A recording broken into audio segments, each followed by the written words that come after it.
يا سبحان الله خلق اقتدابته كان تواداني شيء مخوف خلق ديو تم بوجي قات تواداني ديو لا توم ديو وادا لا مقاتم طوني وقام بمتواني هذا يعني يا هل يجار تصويرك بلا بيته يدخل خلق لما لا ارزي قي تصويرك اتوا قاولين يداني لو ترك او سنه دازانه قاتي دانا بقاتي ولا ناتوانا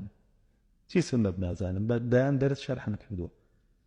هلا خوتو بو هوالك بو بختانك بو قساك لها مش ليك ابي بختانه بو كانوا قسو بيبكن سبحان الله خلق بو دانش تو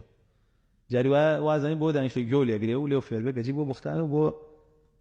قسل قلتنو قصد دروس كذا دانش اما انا عجائب يعني ايه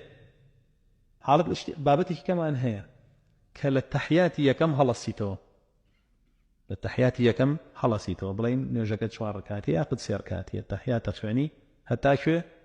انك حميد مجيد هلصيتو دعاء خيرنا تفعني آية دس لك شو عرزكيتو لعرزكي آية كهستايتو ابن خزيمة لا صحيح حديثك من بوي جريته فرمي كان رسول الله صلى الله عليه وسلم لا يرفع يده كالصلاة وهو جالس بهيت شيء وبدأ نشتان ودسي برز ذكر دوتوب والله أكبر وهذا حديثي أويك كابرا فيرين يجاكا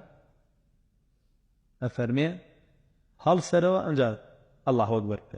الله أكبر كأنجا هستروا وش معناه وي لهستانوا دسي برز كدوتو وخوشي رسول الله صلى الله عليه وسلم أفرمي إذا قام رفع يديه كهل أسعى ودستي برز كدو إذا دستي قلتو بركاتي سيئة ويا أو دس بس كدنا وجه لدانشتنا نية باشا حديثي صحيح تحيا لا ابن خزيمة قرب دانشتنا هيز دسي برزنا كدوتو كشي كسالك هر قلي مياش دارا كان آوايا كانوا انجا على هيز ذاك بدجواني شون الله أكبر كدو بو إحرام هسترو بو شوا وتكبير يشكو دس بقدنا وأوجه مكاتينية أحيانا يفعلوها عند جاري كد نكها مكاتي أما بابلين قال أول وتأخير كاتيكش كالسلام يداو كاتب وتحيا دانيش بنجي ريق روكي بلا وستان حديثي جولانك شازة ناي جوليني ريق روكي بلا وستان أو بصحيحي هاتوا باشا أو بصحيحي هاتوا هي بنجي جولانك شاذة هندي شيء ضعيف هندي لفظي أول شيء كافر من جولانيتي شاذة أصلا جولان شن جولانيتي يعني كذا ذا شن جولانيتي ويسيركي إمامي مالك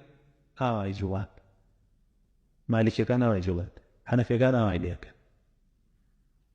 حنبل كان آي ليك ليس جولان هو باشا أما فلانة وين جولانية أجر وعد ها أما لا رانا وين أما بس كذنا ودانا أما أملا ولا كردنا ها وش تضبط ناكله هربوا حديثك عن شيء ضعيفة ريد روقي بلا وستانيك أويك صحيحة ثابت ولا ابن عمر فرمي ولا يحركها رجل روقي بلا يوستان ماشا أنجا سلام دانوش سلام يدايوا أم رمتي دركو لدواوا مك أوكي أو رمتي لدواوا دركو أو ندا أو ريداوا السلام عليكم ورحمة الله وبركاته هندجا السلام عليكم ورحمة الله هندجا السلام عليكم ورحمة الله السلام عليكم ورحمة الله بركاته يقول عن بكاتنا أحيانا أو بخيراي بابلين صفتي نجي رسول الله صلى الله عليه وسلم